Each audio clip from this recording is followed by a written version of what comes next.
It was from the tribes of the Arabian desert that punishments such as stoning and public beheadings were made part of the culture. The most extreme of these Islamic fundamentalists were the Wahhabis, who over a century ago fought for and won control of Saudi Arabia.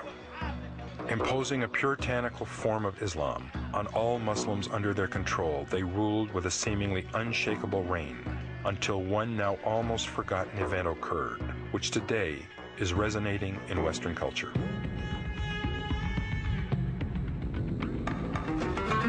In November 1979, heavily armed Wahhabi extremists stormed the Grand Mosque in Mecca, seizing the holiest place in all of Islam. Proclaiming that the Saudi royal family was corrupt, decadent, and westernized, the attackers were dislodged only when French commandos were called in. The siege ended after 2 bloody weeks. It was an event that terrified the Saudi ruling classes. And their solution was in effect to buy their way out of further problems by pouring billions of dollars into whatever the fundamentalists, the Wahhabis, wished to do, as long as these activities occurred outside of Saudi Arabia. It was the beginning of a building boom in Saudi-financed mosques across America and other countries. And one of the first targets for the Saudis in America was Chicago. Back. You just heard how Saudi Arabia bought off its fanatical Muslims with billions of dollars to spread their brand of Islam around the world, including, as filmmaker Martin Burke discovered, Chicago, Illinois. Edmund Abdel Hafiz was once a prominent figure in the Nation of Islam, the so-called black Muslims. The Nation of Islam was for years ruled by Elijah Muhammad, who maintained he was practicing a traditional form of Islam. But it was his son, W.D. Muhammad, who inherited the movement and sought to enter into a kind of partnership with the Wahhabis from Saudi Arabia.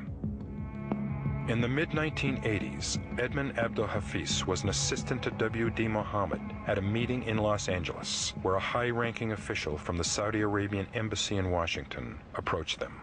I was introduced to the assistant director of the Islamic Affairs Department, Brother Khalil al-Khalil.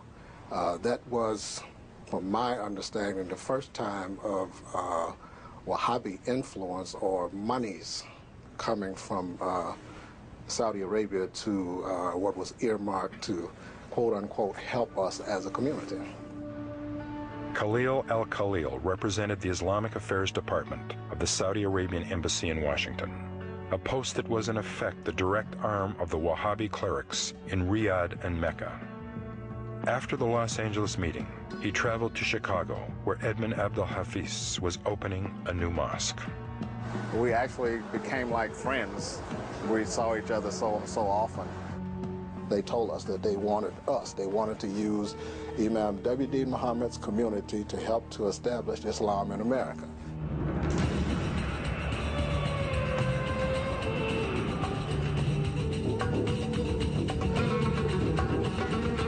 We were invited to Saudi Arabia on 5 different occasions. We went to visit the king. We went to visit the crown prince.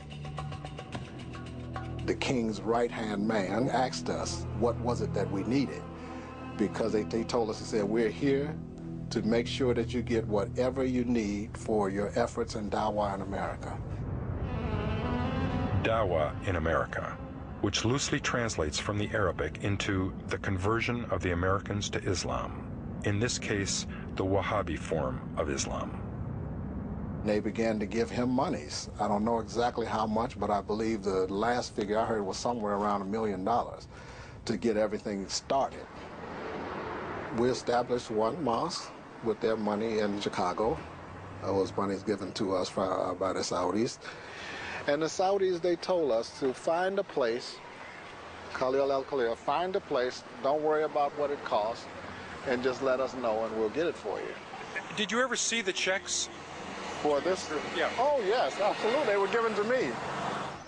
It was on the outskirts of Chicago that the Saudi embassy in Washington intended to place its biggest bet, urging Edmund Abdel Hafiz to buy a 20-acre parcel of land to build a mosque 2 schools, and an information center.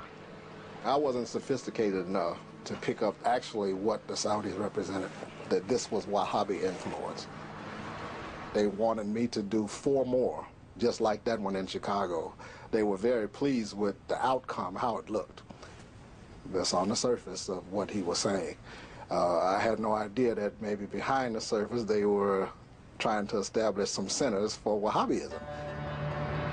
Before the huge 20-acre complex could be built, Edmund Hafiz began having doubts about the kind of Islam the Saudis were asking him to promote. He left the so-called black Muslims and joined a peaceful, less aggressive form of Islam.